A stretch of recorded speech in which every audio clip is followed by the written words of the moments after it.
Hello and welcome to No Holding Back with me, Susan Estridge.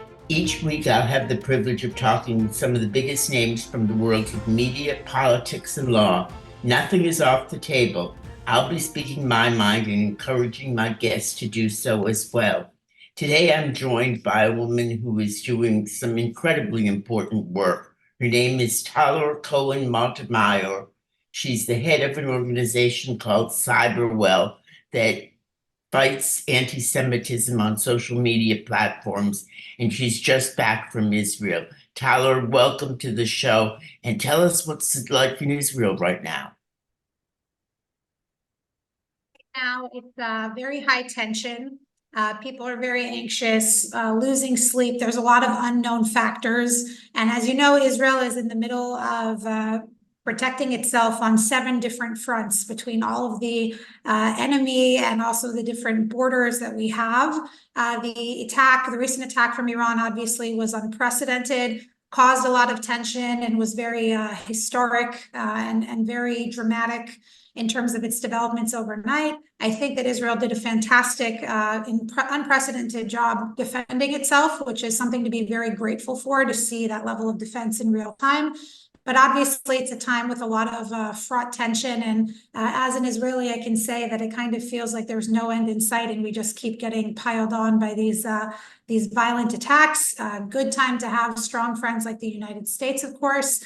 Being here in New York, it's even more nerve-wracking than being in Israel, where I have more information about what's happening on the ground and I have tabs on my loved ones. But I'm hoping that we have calmer days ahead and that we meet the moment with precision and with strategic action. What is strategic action mean? Will Israel retaliate? Question if Israel will retaliate. I think based off of Prime Minister Netanyahu's recent comments, I think it's a sure thing that Israel will retaliate. And there's a lot of discussion within Israel itself on, is that the best thing to do, given the fact that we are currently managing a war in the Gaza Strip, and that there's also the imminent threat of Hezbollah on the northern border. So there's a lot of questions to be asked here in terms of what is a strategic response versus what is a response that you have to do, quote unquote, based on being in the Middle East and saving face. Obviously, this is an attack on a sovereign country that has a right to defend itself. And in terms of, is it an option on the table to respond? The answer is absolutely yes. In terms of, from a military perspective, what are you looking to accomplish? It's an entirely different discussion, because you're actively kind of managing a war in the Gaza Strip, and you have to be managing your resources in order to be able to respond to the Hezbollah threat in the north as well.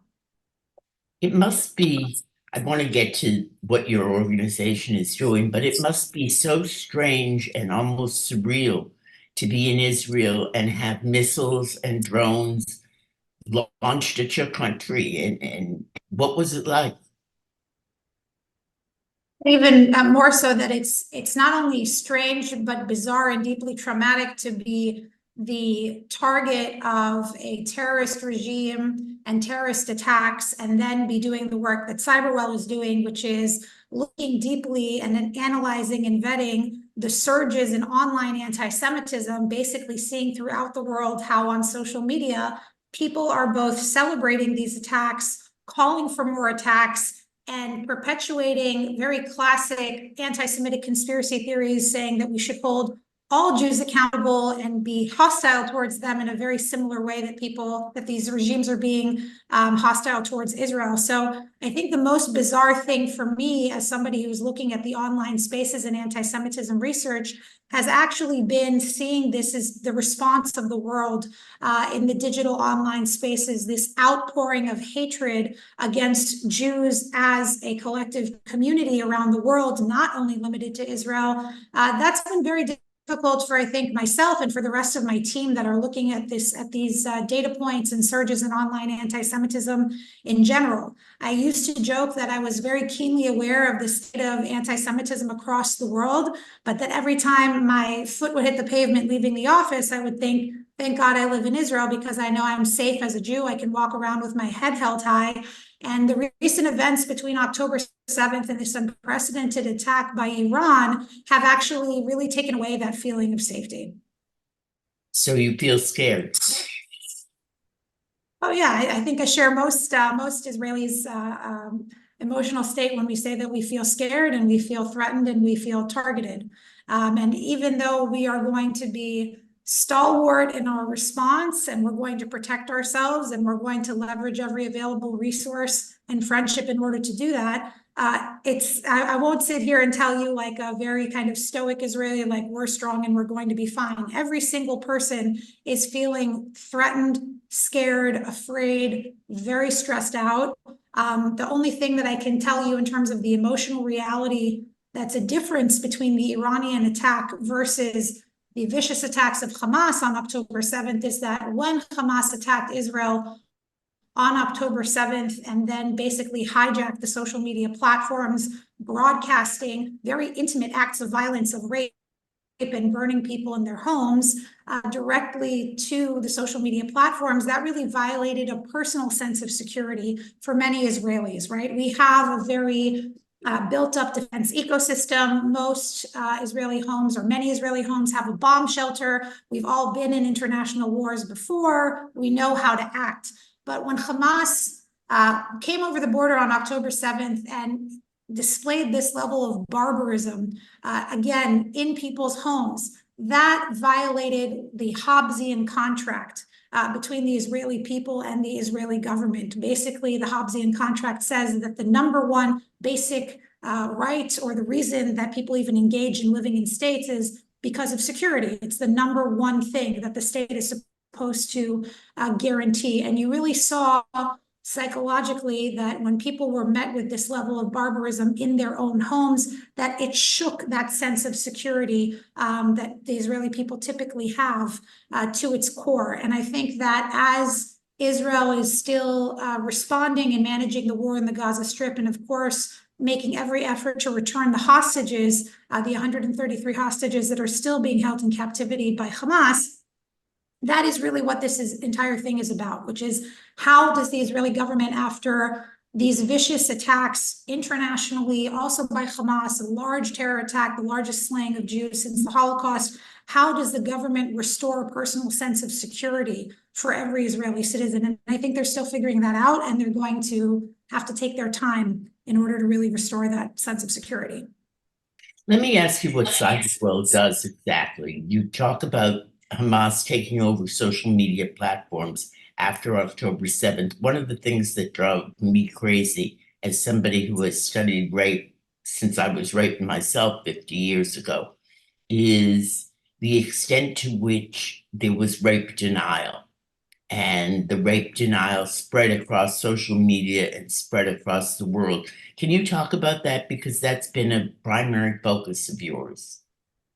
Absolutely. So let me take a step back and explain what CyberWell is and what we do. CyberWell is the world's first real-time database of online anti-Semitism that's open to the public at app.cyberwell.org. We are a nonpartisan ethical tech nonprofit based in Israel, but working internationally. We use AI and open source intelligence techniques to create a real-time picture of the state of online anti-Semitism with an expressed goal of driving the enforcement and improvement of digital policies and community standards across the space, and of course sharing the data that we're collecting with efforts against hate. So we launched in May 2022. What was unique about CyberWell, and is still very unique about us today, aside from the fact that we're monitoring in both English and in Arabic, so in multiple languages, the phenomenon of online anti-Semitism, is that we're looking at this data not only from an anti-Semitism perspective, but actually highlighting which digital policies or which community standards are failing to be enforced by the social media platforms themselves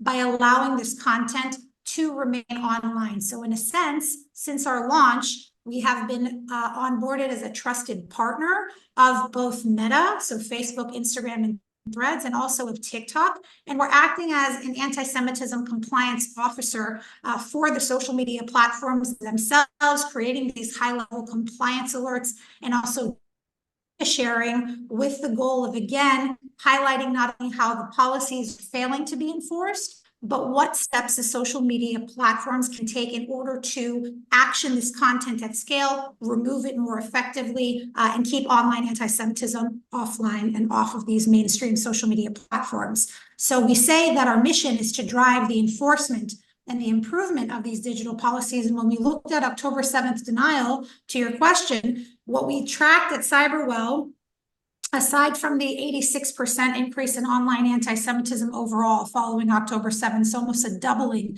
in online anti-Semitic content, we saw a very clear concerted effort to start an October 7th denial campaign, or a specific denial narrative saying that October 7th never happened, or in fact that it was a hoax by the Israeli government themselves. And when we look at the sub-narratives of the October 7th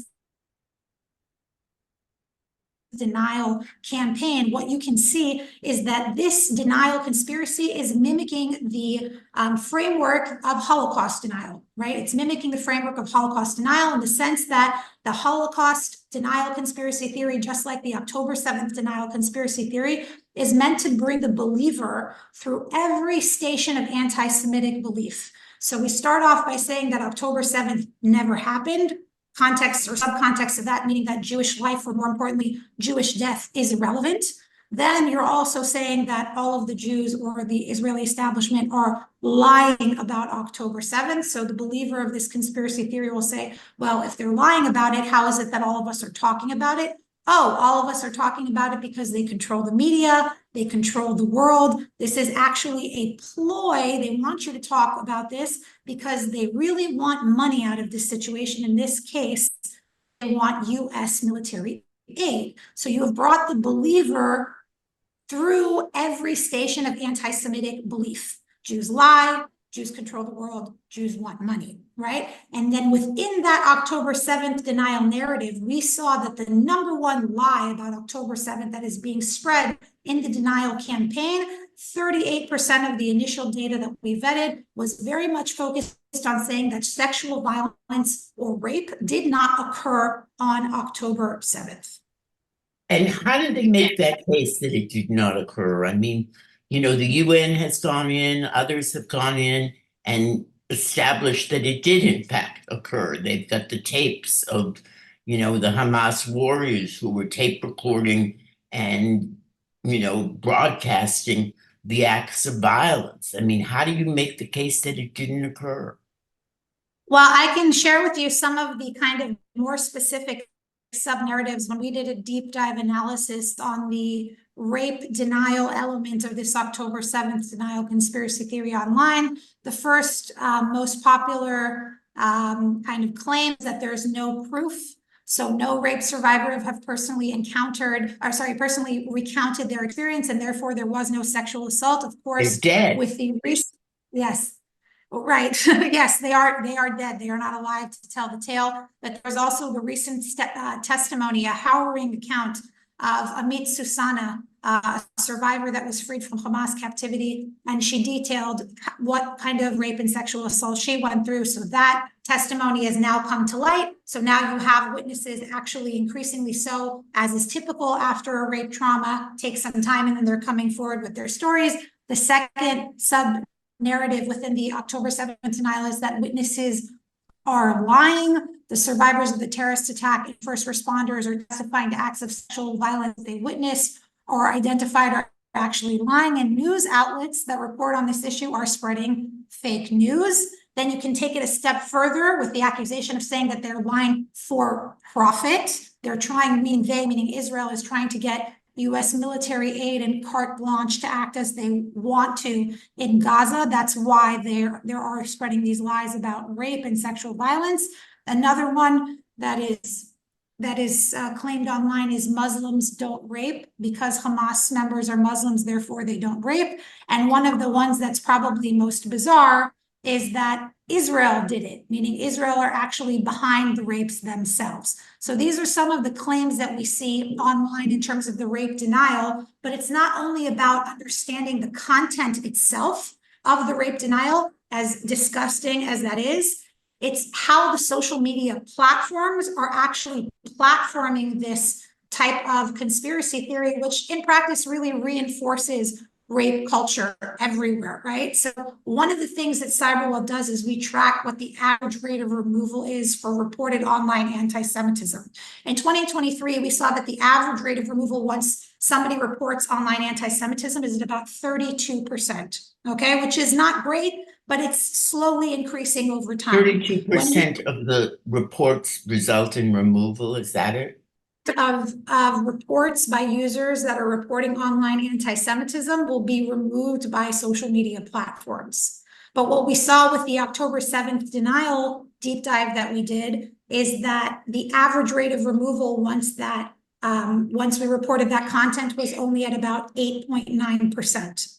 So much lower rates of removal when we are reporting on this issue of rape denial and October 7th denial. And more importantly, it's not just that the content is out there, it's the way that the algorithms are working to actually spread this lie and misinformation to millions of people. So in the initial data set that we looked at of about only 300 examples in the first month following October 7th, that October 7th denial content had reached over 25 million views.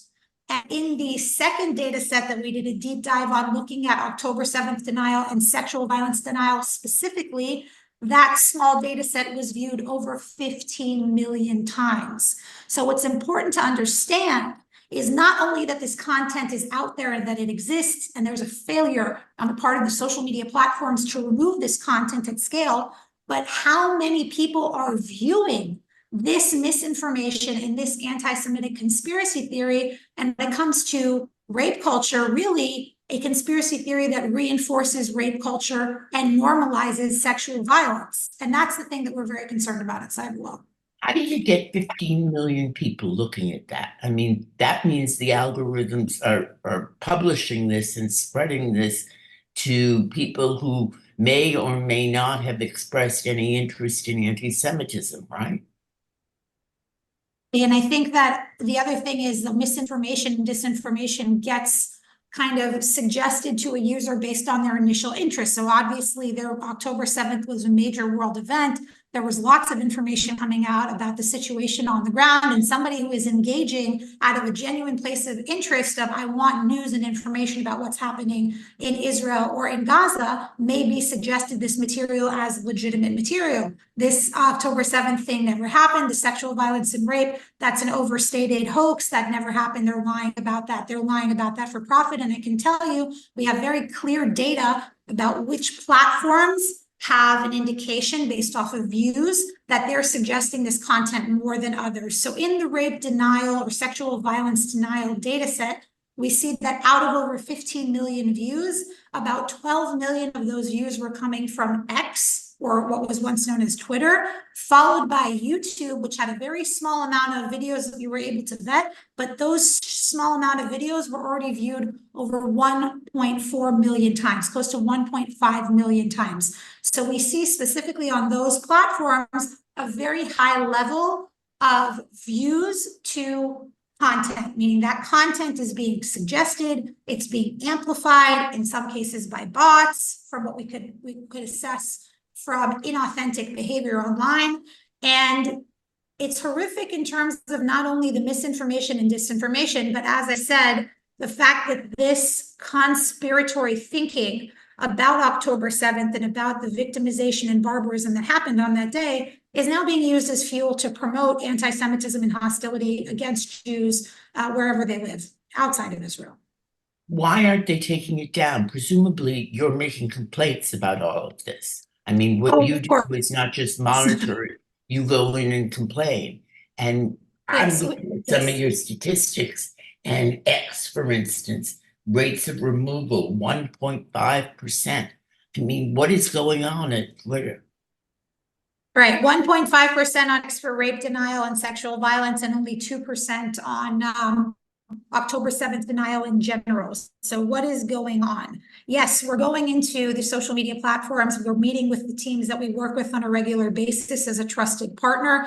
And we are making this a flagship issue because we believe that just like Holocaust denial, we're actually going to be dealing with this conspiracy theory way down the road. And the ultimate goal, as I said, is to promote hostility towards Jews or Judeophobia and anti-Semitism. And the thing that's important to remember when we're speaking to these social media platforms, aside from the fact that we're sharing the data with them and we're flagging for them even how we got to this information to make it easier for their teams to action it at scale, is that there are policies on the books of these social media platforms that prevent this type of content, or should prevent this type of content from being hosted on the platform. So X, for example, actually is supposed to have one of the best policies on the books called violent event denial policy, basically saying that you cannot deny online on X's platforms if a well-documented violent event occurred. And it's like, why is that? A, because it's misinformative and disinformative, but B,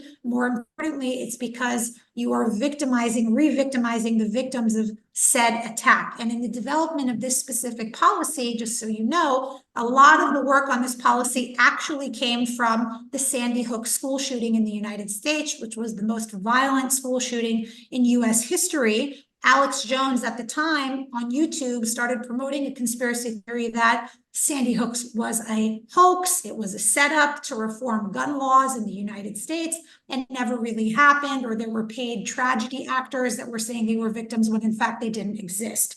So that sparked a lot of outrage, and rightfully so, of the parents of the victims of the Sandy Hook shooting, which actually brought most of the social media platforms to have some kind of violent event denial policy on the books because of these reasons. And a lot of what CyberWell is saying to the social media platforms is, guys, there's a precedent in your digital policies to not platform this type of content. We need you to recognize that October 7th denial is essentially doing the same thing as Sandy Hook school shooting denial, specifically in the case of rape denial and sexual violence denial.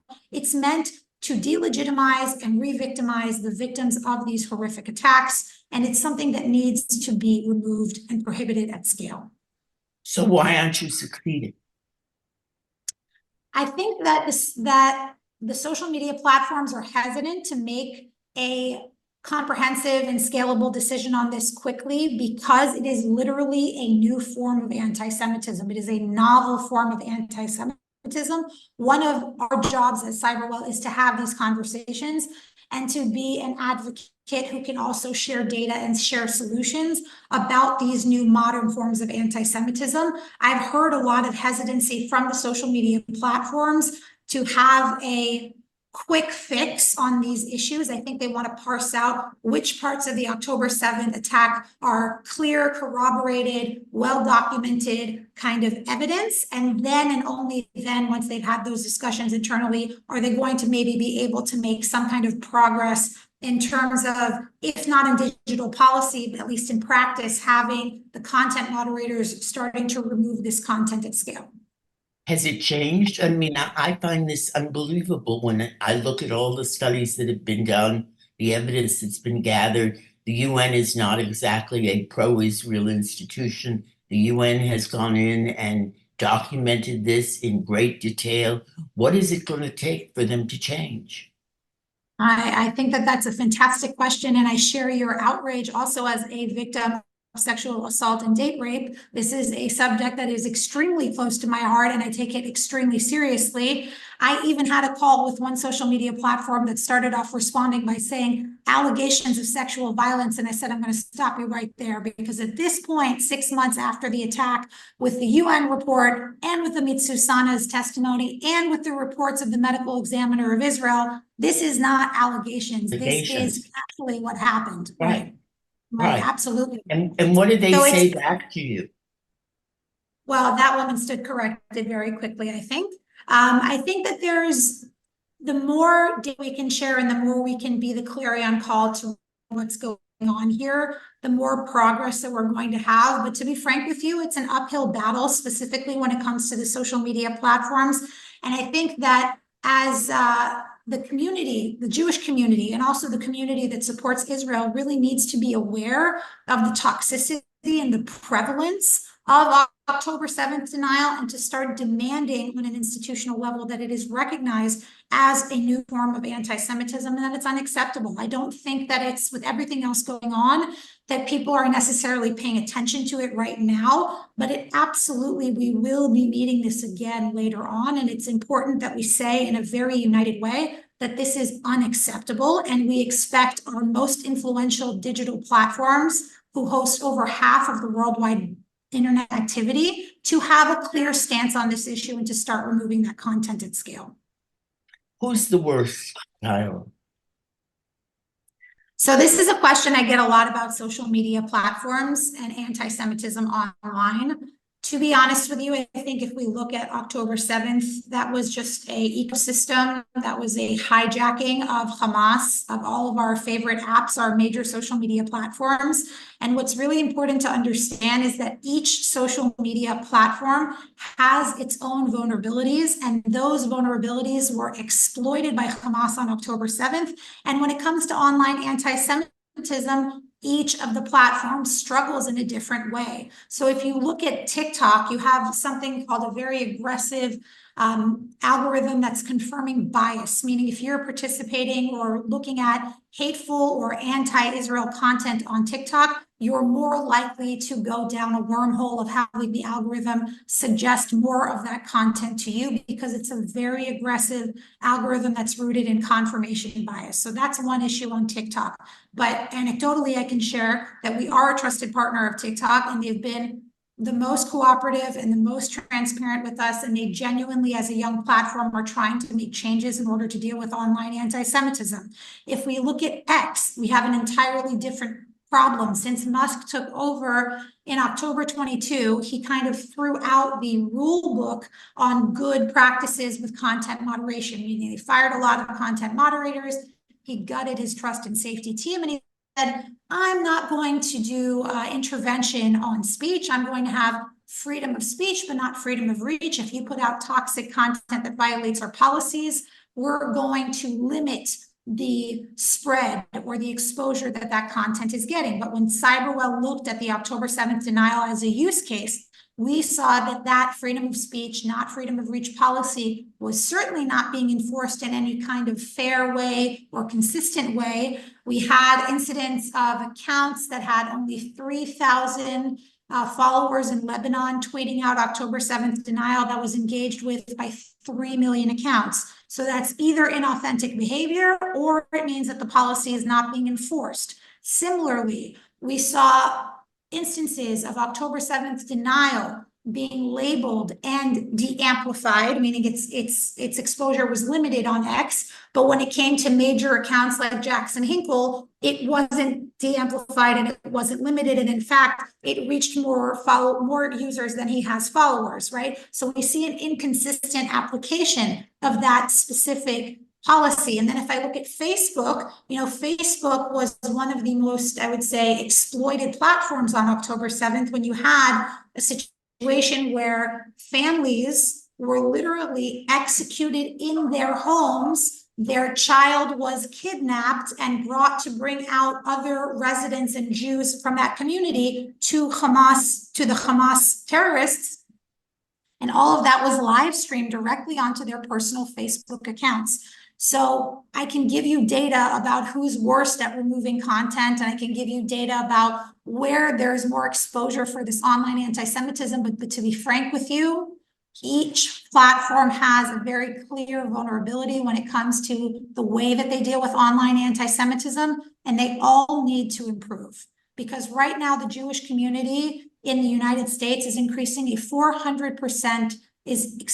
a 400% increase in anti-Semitic incidents. We literally have Jews in Beverly Hills, for example, driving home and being bear sprayed and pepper sprayed in their cars by anti-Israel protesters. We had a Jewish dentist who was killed by one of his patients, right? So we have these very clear increases in violence against Jewish communities. A lot of that is being fueled by what we're seeing online, and the social media platforms need to meet this moment with significant investment in resources to remove this content and stop being a reinforcement mechanism for Judeophobia.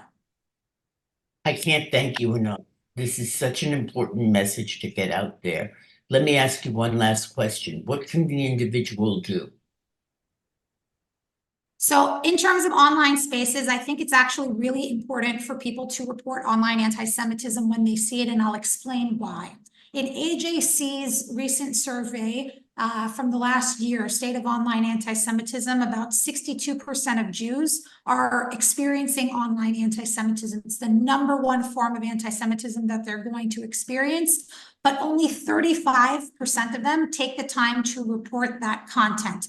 And even though we shared with you in this conversation that the rates of removal are low, when you take the time to report content directly to the platform, and you actually escalate that content and make sure that it's being seen by a human being, you're actively participating in training the algorithm or the classifier that's meant to flag hate speech on the platform. So when a content moderator, somebody who's meant to deal with a report, sees your report of online anti-Semitism on Meta or X or TikTok, and they make a decision to remove that content, that decision trains the way that the platform flags hate speech. I think it's something that people aren't really aware of, but it is worth it if you've already spent the time on social media and you've experienced online anti-Semitism to report that content.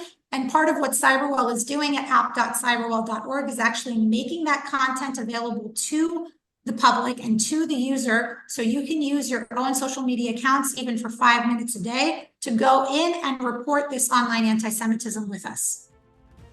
Thank you so much. You've been listening to No Holding Back with me, Susan Estridge. Thank you to Tal-Or for a great conversation and for doing such important work. Tweet us at No Holding Back FM, and if you enjoyed this episode, please share the link on social media. You can sign up to receive an email when a new episode drops at our website, noholdingback.fm. Thank you very much for listening. Stay safe and keep up the great work. This is incredibly important work. And Thank you. I'll see you next time on No Holding Back.